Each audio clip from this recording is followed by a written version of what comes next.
السلام عليكم ورحمة الله وبركاته أصحاب قيمة بدن وسلامتين مركزو الدنيا ضافية كجوكتان كسو دوادة برنامج كين أخبارات كأفلام توركو قدام بين inta badan barnaamijkeena maanta waxaan kusoo qaadan doonaa dhankaasi bollywoodka maxaa yeelay big project aflaam waaweyn ayaa lagu dhawaaqay waqtiga rasmi la daawan doona sidaa daraadeed maanta waxaan kula fogari doonaa aflaamta waaweyn u diyaarsan shirkadda ay leedahay bollywoodka ee miiska lasoo wada saaray waqtiga la daawan doona la shaaciyay dhanka kale daawadayaasha qiimaha badan ismaamulka Maharashtra markay ku dhawaaqeen in tiyaatarada bisha soo socota la furi doono labada wuxuu leeyahay laga horumarin feestooyinka dalka jira sidaa daraadeed big movie ayaa lagu dhawaaqay waqtiyada la daawan doona sidaa daraadeed xitaa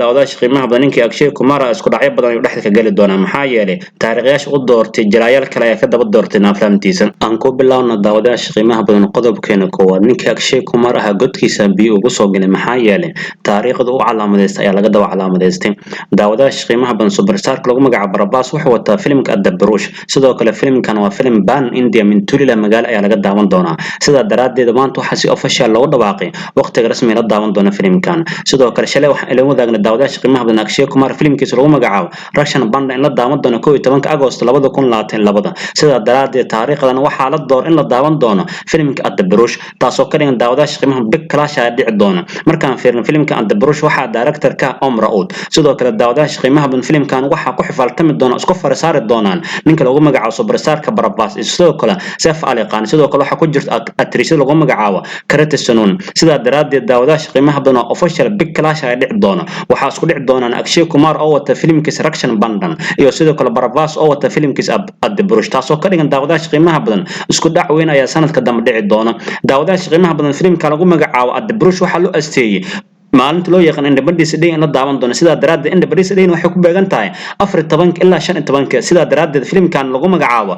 Rakshan Bandan waxa la daawan doona 11 August taasoo ka dhigan laba maalmood inuu soo horumar doono filimka Akshay Kumar sidaa daraadeed daawadayaasha qiimaha badan tiyaatarada walle waxa ka dhici doona big clash ay ka dhici doona waana Akshay Kumar iyo Barabas intaas kuma eka daawadayaasha qiimaha badan Akshay Kumar dagaal kale ayuu dhexda ka gali doonaa daawadayaasha qiimaha maalmo hore waxa ay la wadaagnay in Akshay Kumar filimkiisa lagu magacaabo Zoria Fansh in la daawan doono Diwali 2021 taasoo ka dhigan bisha November 4 ama 5 ay la daawan doonaa filimka daawadayaasha qiimaha badan filimkan isku dhac kale ayuu gali doonaa Zoria Fansh maxaa yeelay taariikhdan waxa hore u asteystay superstar-ka ugu awoodda badan fanka loo yaqaan koolida qof kale ma aan Rajinikanth Soomaaliya inta badan u yaqaanaan ninka lagu magacaabo Rajinikanth inta badan Soomaaliya u yaqaanaan Jestola daawadayaasha qiimaha badan Jestola wuxuu wataa filim lagu magacaabo Anati sidoo kale filimka Anati asna waa filim ban India min Tulila magaalo ayaa laga daawan doonaa taasoo ka dhigan daawadayaasha qiimaha big clash ay dhici doona Akshay Kumar waxa safar saari doonaan Rajinikanth inta badan daawadayaasha qiimaha badan ninkan lagu magacaabo Akshay Kumar waa hit machine maxaa yeelay markii uu yartahay sanadkii 5 film ilaa 6 film ayuu imaanday inkastoo hadda corona uu hakay laakiin aflaamta ugu badan lagu dhawaaqay 5 kamid ah ninkan askale sidaa daraadeed taariikhdayaasha uu qabsay jilaayaal kale ay ku qabsanaan sidaa daraadeed official ninka lagu magacaabo Akshay Kumar isku dhacaas ayuu gali doonaa waxa ugu horeeyay Diwaliga 2021 wax isku dhici doona ninka lagu magacaabo Rajinikanth oo wata filimkiisa Anati abta qiimaha badan markaana waxa lagu dhawaaqay filimka Tiger Shroff hogaamiyaha ka yahay filimka lagu magacaabo Ganabad waqtiga rasmi la daawan doono daawadayaasha qiimaha badan shirkadda Bollywood markaan boorka iska jafayaan maxaa yeelay maadaama ismaamulka culayska ka qaaday nin walba aflaamtiisa ayuu miiska soo saartay daawadayaasha qiimaha badan filimkan lagu magacaabo Ganabad waxa hogaamiyaalka Tiger Shroff iyo lagu magacaabo Kriti Sanon sidoo kale ogaada daawadayaasha qiimaha badan labadan jila isku waqti ay Bollywood ku soo galeen sidoo kale waxay ku soo caan bixin filimkii Hero Bonti 1 ay ku soo caan bixin sidaa daraadeed waxa si official lagu dhawaaqay filimkan Ganabad lagu magacaabo in la daawan doono 23 December 2022 taasoo ka dhigan daawadayaasha qiimaha badan filimkan in dhamaadka sanadka dambe 2022 tiyaatar la saari doono sidaa daraadeed official taageerayaasha lagu magacaabo Tiger Shroff asxaabtiisa waxaan sheegaynaa in filimkan lagu magacaabo Ganabad la daawan doono 23 December 2022 daawadayaasha qiimaha badan Bollywood isbaag maxaa yeelay big project ayaa marka ka dambeeyay lagu dhawaaqaa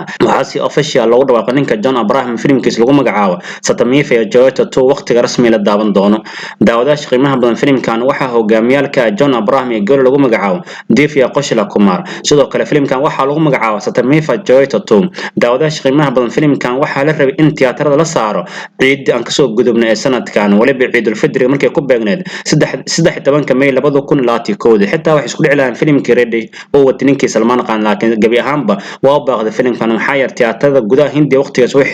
xirnaayeen dhankaas Maharashtra waliba corona feeska labaad ee dalka Hindiya galeen sida daraadeed taariikh cusub ayaa loo sameeyay filimka John Abraham uu ku hogaaminayo xitaa daawadayaasha qiimaha badan wararka ku dareen filimka in John Abraham ku matali doono laba door sida daraadeed daawadayaasha qiimaha badan official John Abraham iyo lagu magacaabo Defia Qoshla filimkooda lagu magacaabo Satamifa Joyta to waxaa la daawan doonaa 26 November 2021 taasoo ka dhigan daawadayaasha qiimaha badan in murqaaniga Bollywood-ka filimkiisa uu markaan diyaarsan yahay uu miiska soo saartay sida daraadeed official daawadayaasha qiimaha badan filimkan waxaa la daawan doonaa 26 November 2021 sidoo kale markaan waxaa lagu dhawaaqay ninka lagu magacaabo Ayushmann Khurrana iyo gol lagu magacaabo Vaani Kapoor filimka hogaamiyaha ka yihiin waa filimka lagu magacaabo Jandigaraha waqtiga rasmi la daawan doono daawadayaasha qiimaha maadaama Bollywood-ka culays ka qaadan ismaamulka Maharashtra aflaamta miiska wada saaran ayaa mar walba loo calaamadeyna taariikh sida daraadeed filimkan Ayushmann Khurrana hogaamiyaha ka yahay lagu magacaabo Jandigaraha waxaa la daawan doonaa 10 December 2021 dhamaadka sanadkan ayaa la daawan doonaa taasoo ka dhigan daawadayaasha qiimaha badan filimkan asna wuxuu cariir ku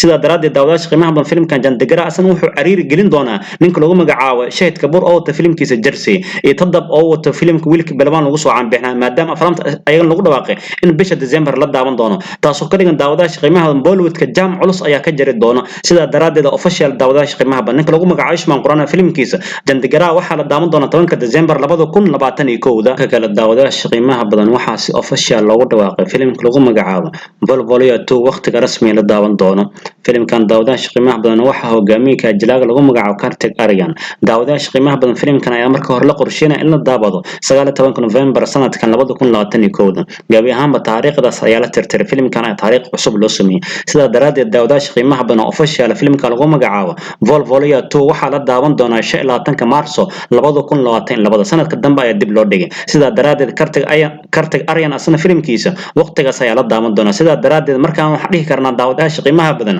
Bollywood-ka shaqa ka goon maxaa yeelay aflaamtooda big project oo miisas ku saarnay ayaa marba marka ka dambeeyso la calaamadeynay sida daraadeed official daawadayaasha qiimaha badan filimkan Volvolya 2 asna waxaa la daawan doonaa 25 Maarso 2022 ana soo qaadanaa saxabta qiimaha badan Today in History maanta oo kala aflaamta caan kala daawadan maanta oo kala 7 September 1996 daawadayaasha qiimaha badan waxaa la daawaday filimka lagu magacaabo Daljaalo inta badan Soomaalida u yaqaanaan Ajay Qalbi Holcay ama Shaakal filimkan daawadayaasha qiimaha badan waxa hogaamiyalkan Ajay Devgan sidoo kale waxa ku jirta gool lagu magacaabo Mando sidoo kale daawadayaasha qiimaha badan hogaamiyaasha filimkan waxa kamid ah Gulshan Garoofar sidoo kale Amrish Buro Soomaalida u yaqaanaan Salim C sidoo kale kama maqan atriishada lagu magacaabo daawadayaasha qiimaha badan waa gool lagu magacaabo Sonali Badra sidoo kale waxa ku jira ninka lagu magacaabo Barmit Sin daawadayaasha qiimaha badan filimkan waxa la saaray tiyaatar gaaraya 225 shilin ayaa laga daawaday markaan fiirno filimkan waxa lagu qarash garay miisaaniyad gaarayso 5 karoor bar cumriyaantiisna filimkan daawadayaasha qiimaha badan wuxuu soo xareeyay lacag gaaraysa 9 karoor sidoo kale qolyaha jaladaha qayb macaash waxay ka heleen gaaraya 4.8 karoor natiijada filimkan Daljaalo ama Qalbi Holcay daawadayaasha qiimaha badan wuxuu noqday samihid ayuu noqday markaan fiirno filimkan waxa ticket u goosto oo shaleemada ka daawad gaaraya 9,816,000 qof ayaa ticket u goosto shaleemada ka daawada sida daraadeed filimkan Daljaalo natiijada wuxuu noqday samihid daawadayaasha qiimaha badan waxa halkaas inoogu dhan barnaamijkan akhbaaraadka aflaamta wararka ugu dambeeyay sidoo kale qodobada barnaamijkan ku soo qaadan qodobka ku soo jiitay aragtida comment noo qoreeb sidoo kale data markii kugu horeeyay channelka soo booqanay subscribe noo saar hakii iloon muuqaalka inaad like saarto sidoo kale hada kamid tahay saaxiibada hore noola jooga fadlan muuqaalkan share dhisi saaxiib wanaagsan adoo kale channelka ugu soo biiran intaan barnaamij la mid daawadayaasha qiimaha badan ku kulmeena assalaamu calaykum wa rahmatullaahi wa barakaatuh